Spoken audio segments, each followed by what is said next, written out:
સર્વ શ્રીમદ ભગવદ્ ગીતા પ્રેમી ભાઈ બહેનોને મારા જય યોગેશ્વર. આજ તારીખ 12/5/26ના રોજ ગીતા સૂત્ર વિડીયો નંબર 59 છે. આપણે એ અનુભવી રહ્યા છીએ કે ગીતા સૌને માટે છે, દરેક મનુષ્ય માટે છે.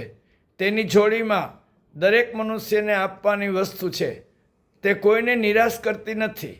જેમ કે ધગધગતા વૈરાગ્યના ગોળા જેવા શંકરાચાર્યને ગીતા માતા પ્રેરણા દેવી લાગે છે.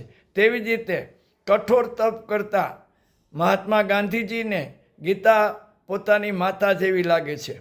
ગીતામાં આસક્તિને સંઘના અર્થમાં સૂચવતા 40 સ્થાનો છે. સંગ, સંગી, અસંગ, સક્ત, અસક્ત, આસક્તિ, આસક્ત વગેરે શબ્દો આમાં વપરાયા છે.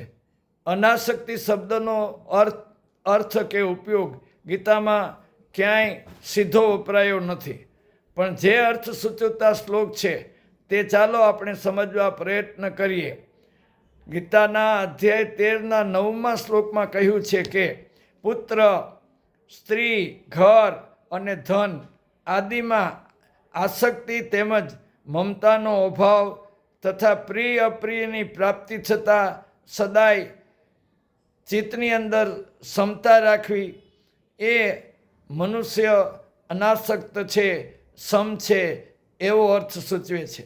ગીતાના 15મા અધ્યાયમાં 3જા શ્લોકમાં ભગવાને કહ્યું છે કે અસ્વસ્થમેનમ સુવિરૂઢ મૂલમ અસંગ શસ્ત્રેણ દ્રઢેન છિત્વા, એટલે કે અહંતા મમતા એવા વાસનારૂપી અત્યંત દ્રઢ થયેલા મૂળ ધરાવતા સંસારરૂપ અસ્વસ્થ વૃક્ષને દ્રઢ વૈરાગ્યના શસ્ત્રથી કાપી શકાય છે.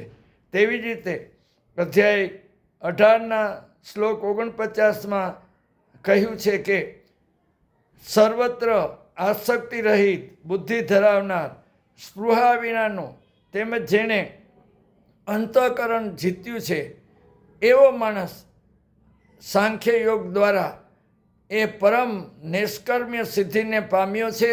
વધુ કાલે. જય યોગેશ્વર.